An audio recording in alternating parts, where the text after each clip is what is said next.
Hello and welcome to another video on my channel. I'm Kytia L'amour, and today I wanted to give 10 tips for motherhood in my 10 years of being a mom. Disclaimer, I am in no way an expert at motherhood. It's only been 10 years for me. I have 2 children. I homeschool them. I work from home. I've been married for about 15 years. And that's a little bit of background about me. I've done a lot of ministry, but I came from the acting and modeling and television production background. So me and my family are very creative. That's kind of what God created us to do, is be in entertainment and arts. So other than that, I just wanted to get started on the 10 tips. I want to treat this kind of like we're just hanging out. We're girls hanging out at the park.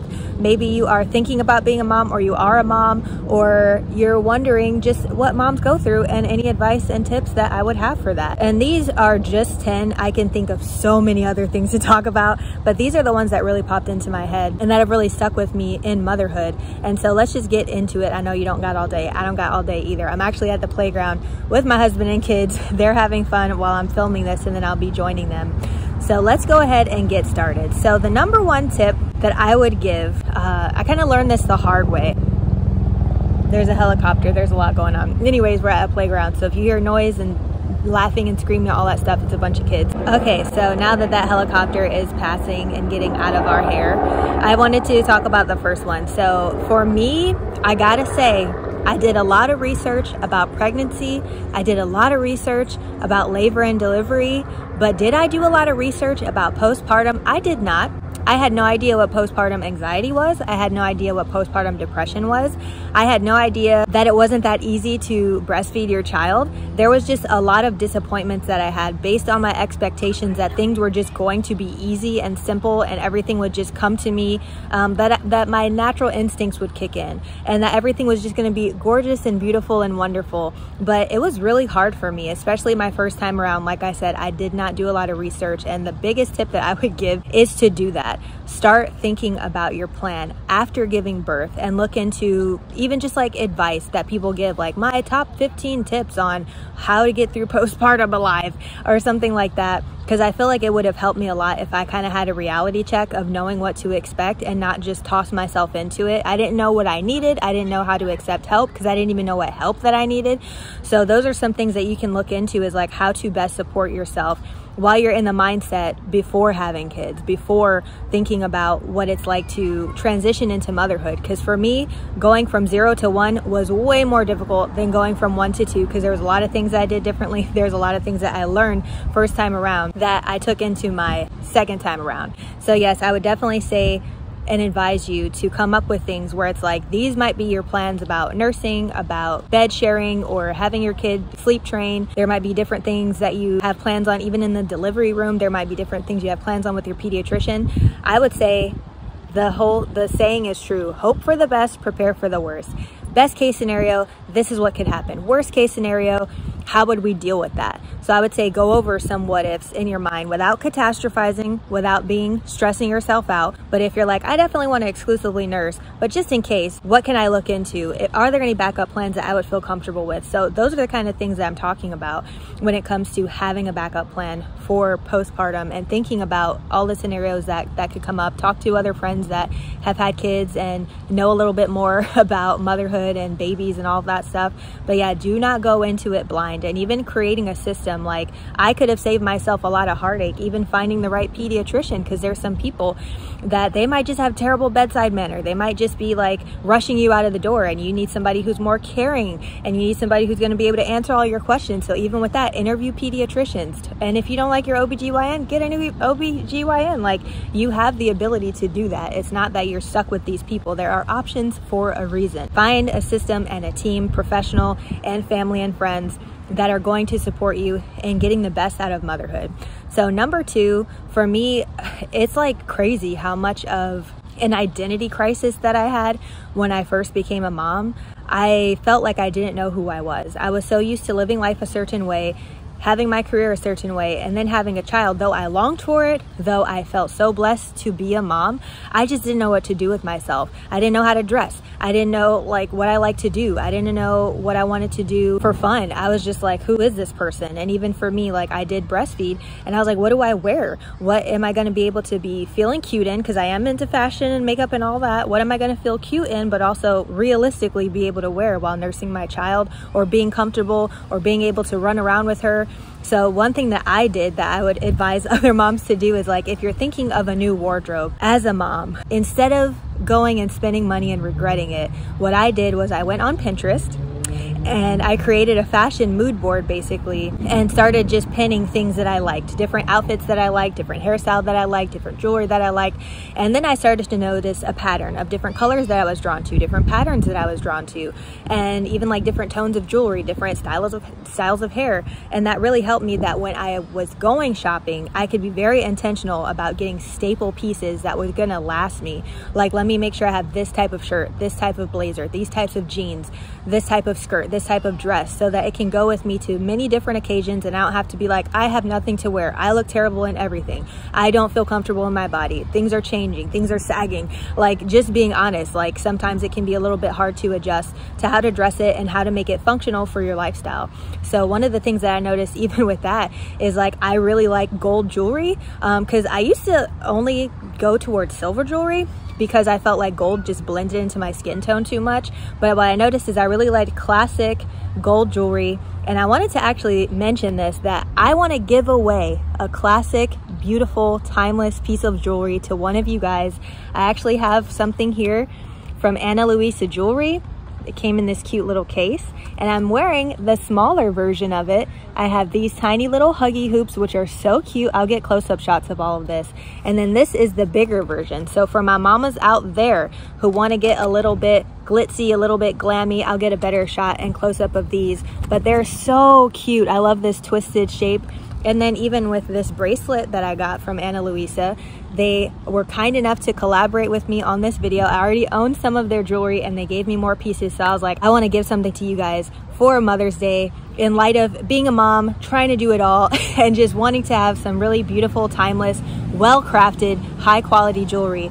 So this is the one of the things that I got. It's actually a bracelet, but it kind of looks like a watch band, and it has the little clasp that you'd usually have on a watch band. So I really liked how this looked, and it came with extenders. Like, this is the biggest it gets. It came smaller, and I went ahead and added the extension pieces that they included, and it came in this little envelope where you have the extra pieces to put on here, or if you want to keep it small and have it tighter. I just kind of like the way that it hangs. It's just really pretty.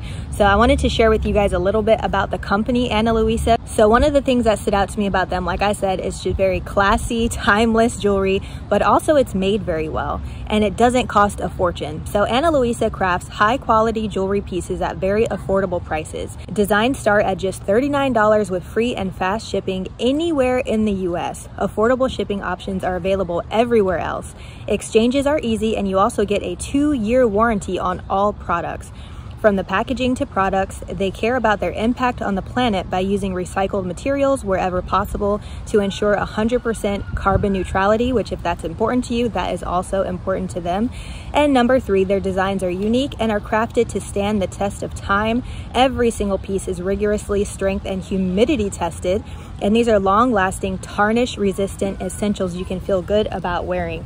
And the thing that I like about that is because I don't know if you guys have had any like heirloom quality jewelry that has been passed down. It's something that I want to start doing. I want to be able to have jewelry that's not just going to turn green or get all corroded. Like, you know how it is. When you get really cheap jewelry, you get what you pay for. So I want to have stuff that I can pass down to my daughter and I can feel good about her wearing, or even like matching sets where she's actually worn these before and I've worn them too, and they're small enough and dainty enough and they're not super heavy. So being able to have stuff that I can share with her now that she's 9 years old and really getting more into fashion, like, that has been really fun to me. And that's something that I would say is, if it's important to you as far as fashion and you want to look great, you want to feel great, becoming you again is something that is really important. So take that time, put up those Pinterest boards, try to pin some stuff that looks good to you, set money aside for you. You do deserve it, and go shopping with intention. Because if you're like me, I used to shop on the clearance rack and on the sales all the time, because that's what I thought would give me the most bang for my buck. But then you end up not wearing it that much and throwing it away.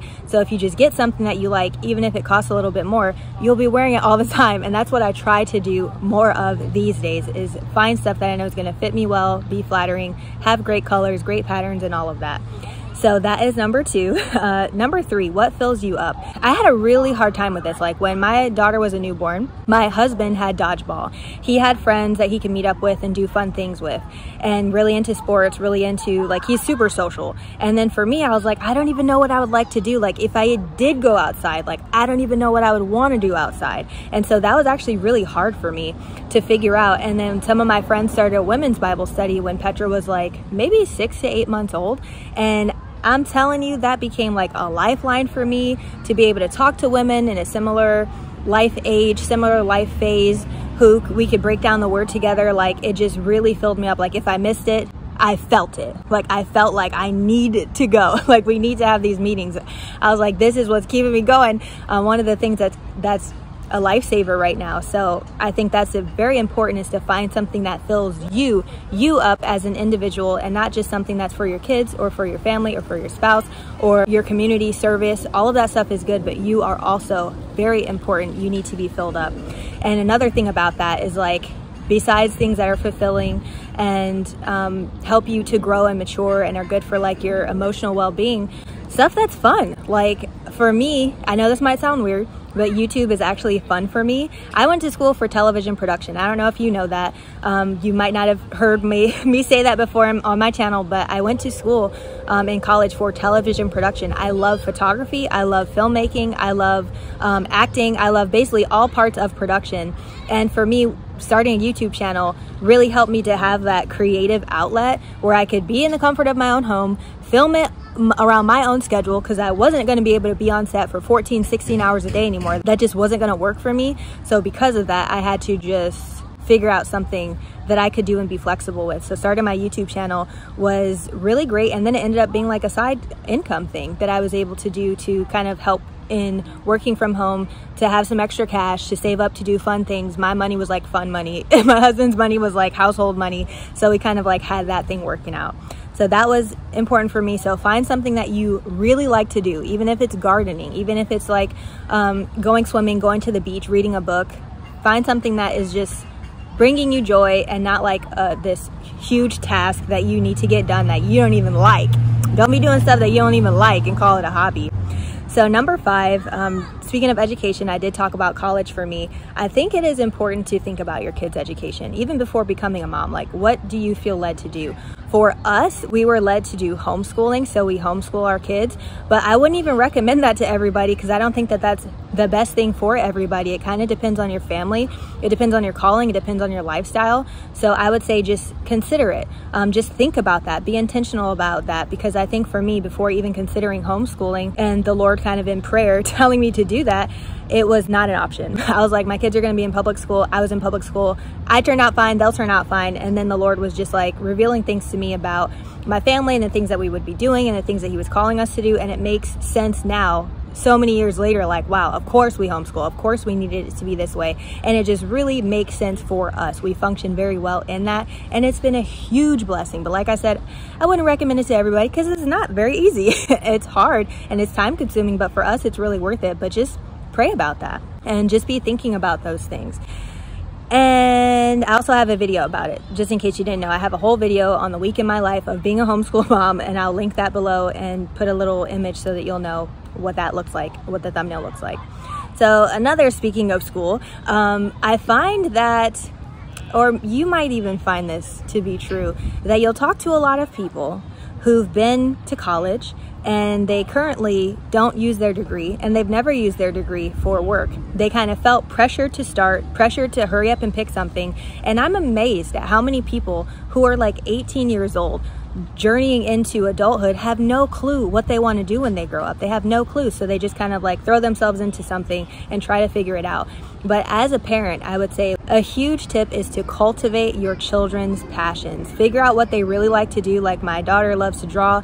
She's like taught herself to animate. She's learning a lot from my husband. My son loves sports and like jumping off of everything and being Spider-Man. And so he's kind of still young, still figuring out all of his gifts and talents. But as they grow up, like they'll kind of let you know the things that they're interested in. And I just feel like hone into that, like nurture those things, because you never know what it could become in their career. I feel like by the time they're 18, they should have some sort of idea of what they want to do, what they want to study in school, if they need to go to a college, if they need to go to a trade school, if they want to start a business and be an entrepreneur. Like that's something that hopefully they will know, because you're guiding them, you're being intentional, you're asking those questions. Because as parents, I believe like it is on us to be involved in that aspect of their life. Even biblically, for me, thinking about train up a child in the way that they should go, and when they're old they won't depart from it. Training up your child, part of that is figuring out their purpose and their talents and their interests and leading them on the right path towards success. Number 7, boundaries.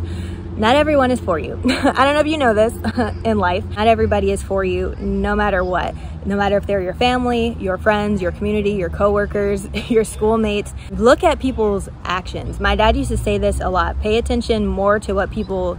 No, pay attention more with your eyes than you... No, it's something like this. Listen more with your eyes than you do with your ears. That's what it is. Basically saying people can talk a good game. They can say a lot of amazing sounding things, but how are they actually treating you and what are they actually doing? So that's something that I had to realize as becoming a mom, is like you become mama bear. You become like one of the first lines of defense for your children. And for me, I was just kind of like, you have this whole like, well, these people, maybe they're family or maybe they're close friends, like they have to be in my life or they have to be around my kids. No, they don't. Reassess every relationship that you have, because you want your children to be safe and you want them to be around people who are going to care about them, who are going to be a great influence and example for them, and someone who's basically safe for them to be around. So if you have people where it's just like, well, he's not that bad or she's not that bad or they're not that dangerous or they're not that toxic, it's like we've had a lot of uncomfortable conversations with family and friends and just like, hey, this is not how we raise our kids, or these just aren't things that we say and we don't feel comfortable with you saying that.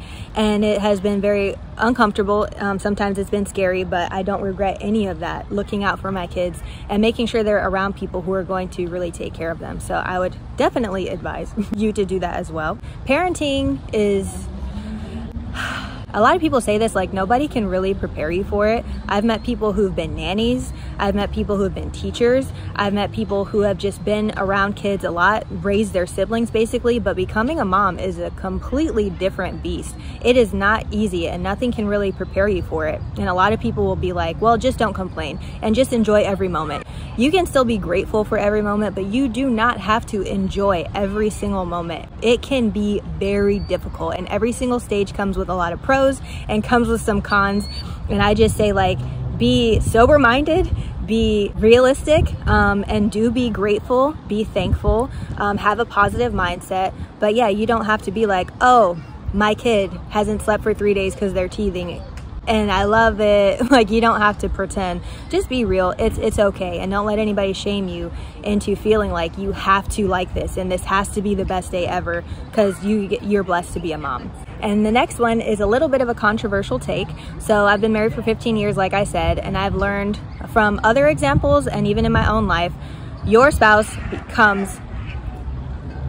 These dogs are going wild out here. Oh my gosh.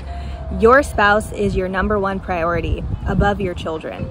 Part of caring about your children is making sure that they have a stable environment. And you can do this without being married. Some people are single parents. So there's a lot of different circumstances, but me being married, I'm giving married advice. Make sure that you're keeping it a priority. You want to create a safe haven for your kids. And the way to do that is to make sure that you guys are prioritizing each other and making sure that you're not always fighting, and make sure you're not talking about each other behind your back, complaining to your kids, involving them in conversations that they're not even old enough or should be talking about with you because it's not appropriate for their age or for their dynamic with you. So just keep that in mind too. Like, your children are not your #1 priority. for me, it's God, my spouse, and then my children, in that order. Because I noticed if I keep those things a priority in that way, everything works together, everything is going a lot smoother, and everybody's taken care of in the way that they need to be taken care of. I don't know if you guys agree with that. That is a controversial take. A lot of people disagree with it, but I'm just saying it's worked on my life. These kids can ask a million questions a day. And I would say be serious about answering those questions. They have questions about death. They have questions about crushes. They have questions about fear, anxiety, and even about faith and God and supernatural things. So being Christians, we've involved our children a lot in our day-to-day walk with God so that it becomes so normal to them. So like reading the Bible with them, praying with them. For example, if they pray about something and then it's like God came through and this is how he answered it, you can be like, remember when we prayed about that? This is what happened and this is how God came through, so that they can see God moving in their life. And I feel like a lot of people think it's too scary for kids to talk about God, or they don't understand the concept, but just pray for wisdom in saying it in a way that is going to be age appropriate and understood to them, what it means and what to do with that information. Because yeah, it can be exhausting sometimes, all of the questions that they ask about very different things all day long.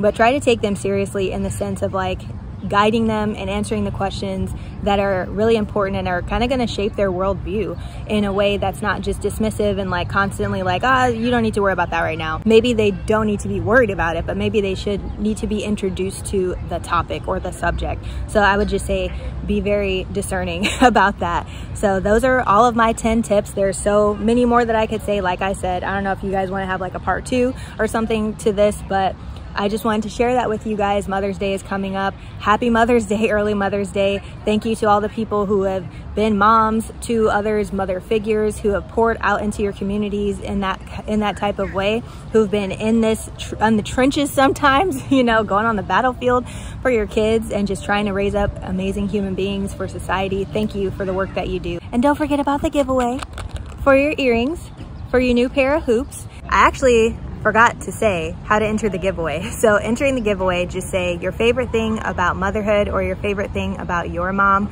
in the comment section. All the details about dates and times and when the giveaway is going to start and end will be down there. Thank you for entering the giveaway. Thank you in advance. So don't forget to treat your mom today with jewelry up to 25% off for a limited time. You can check that out in the description, in my link in the description. So thank you so much for watching. If you have any other additional advice or tips, please leave it in the comment section. I'd love to read it too. So until I see you again, I hope that you are blessed. I'll talk to you later. Bye.